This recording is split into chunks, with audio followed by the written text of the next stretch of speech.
রহিম একজন সাধারণ গ্রামের মানুষ।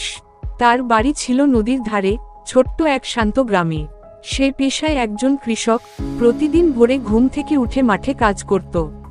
তার জীবনের একমাত্র লক্ষ্য ছিল পরিবারের সুখ শান্তি। রহিমের পরিবারে ছিল স্ত্রী, এক ছেলে ও এক মেয়ে। জমি ছিল সামান্য, কিন্তু নিজের পরিশ্রমে সে ফসল ফলিয়ে পরিবার চালাত। গ্রামের মানুষ তাকে খুব ভালোবাসত, কারণ সে খুব সৎ ও সহানুভূতিশীল ছিল। এক বছর দুর্ভিক্ষ নেমে এল, মাঠে ফসল হলো না, গ্রামের সবাই কষ্টে পড়ল। কিন্তু রহিম নিজে কম খেয়ে অন্যকে সাহায্য করল।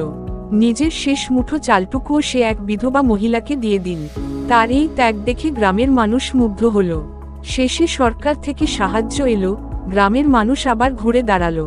সবাই রহিমকে সম্মান জানালো, কারণ সে শুধু একজন কৃষক নয়, একজন প্রকৃত মানুষ। এই গল্পটি আমাদের শেখায়, মানুষের আসল পরিচয় তার মনুষ্যত্বে। সাহায্য ও ভালোবাসা ছড়িয়ে দিলেই জীবন হয় সত্যিকারের সুন্দর।